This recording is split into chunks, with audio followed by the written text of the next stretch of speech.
21.9 million doses ভ্যাকসিনের আমরা নিচ্ছি ডেবি থেকে। আমরা এটা 6 মাস থেকে, শুনতে পাচ্ছেন না, 6 মাস থেকে 10 বছর পর্যন্ত বয়স গ্রুপটাকে আমরা কভার করব।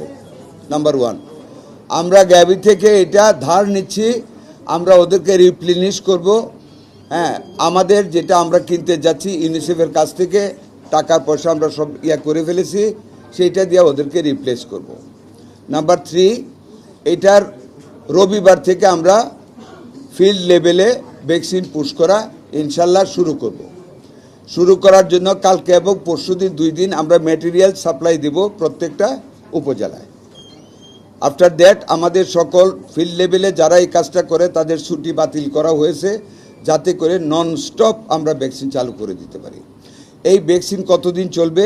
যতদিন চলে ভ্যাকসিনেশনে ততদিন চলবে। এক জায়গায় হতে পারে ওই দিন বেবিরা অ্যাকুমিডেট হবে না, এখানে টাইম একদিন বেশি লাগতে পারে। এইভাবে আমরা টোটাল জেনারেশনটাকে কাভার করার জন্য যেই কয়দিন লাগবে ওই কয়দিন আমরা করব। এইটা it's not a campaign, it's a emergency start of the vaccination. এটা কন্টিনিউ করব আমরা। ইপিআই স্কিম, এটা রুটিন যেটা ওইটা কন্টিনিউয়াস থাকবে, চলমান থাকবে, এইটা চলমান থাকবে।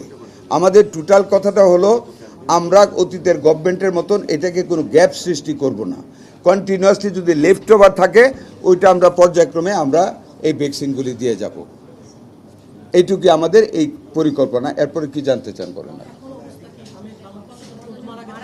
না, আমাদের ওই যে মানে ফার্স্ট প্যানিকের পরে যে বাচ্চাগুলি 33 মারা গেছিলো, আর এইখানে একজন মারা গেছিলো, একজন মারা গেছে। Total death in the country I think it are not more than 40। ইনশাল্লাহ we have been able by the graces of almighty Allah to arrest the emergency situation by supplying ventilators. আমরা অনেকগুলি ভেন্টিলেটার, যেটা অভাব ছিল, আমাদের চেষ্টার কোনো ত্রুটি নেই বর্তমান সরকারের। আমরা ভেন্টিলেটার সাপ্লাই দিয়েছি, রুগীদের আমরা ইমার্জেন্সি ট্রিটমেন্ট দিচ্ছি। আপনারা জানেন আমাদের ডাক্তার শর্টেজ ছিল, আমাদের নার্স শর্টেজ ছিল, অ্যানেস্থেসিয়াসিস্ট শর্টেজ ছিল। সমস্ত কিছু আমরা অ্যাটাচ করেছি অন ইমার্জেন্সি বেসিস, এবং অ্যাটাচমেন্ট আমরা সব জায়গায় দিয়েছি। ডিএনসি থেকে আমরা 1000 বেডের উপরে দিয়ে রেডি করেছি। মানিকগঞ্জে আমরা আইসিইউ নতুনভাবে 8 বেডের আমরা করেছি, পদ্মার ওপারের রুগীর জন্য আমরা করেছি। প্রত্যেক জায়গায় আমরা we are facing the problem, but we are able to face the problem. এবং আমরা সার্থকতার সাথে আমাদের সম্মানিত ডাক্তাররা চেষ্টা করে যাচ্ছেন, স্টাফরা চেষ্টা করে যাচ্ছেন, আমরা চেষ্টা করে যাচ্ছি। ভ্যাকসিনেশন চলবে, কেয়ারও চলবে ইনশাল্লাহ। Always try to give positive news to the. এই যে কাগজটা রাখেন একটু, এই যে কাগজটা, এই যে মেশিনটা আমাদের ডাক্তার শুরু করেছেন একটা সামান্য কন্টেনার দিয়ে, it is more effective than the ventilator. ভেন্টিলেটারে অক্সিজেনটা লাঙে ঢুকবে না, আর এই মেশিনের বাবলে লাঙে ঢুকাবে, ঢুকে ফাঁক করে দিবে, অক্সিজেন নিতে পারবে। আর আল্লাহর মতো এতে আমাদের ক্যাজুয়ালিটিস কমবে।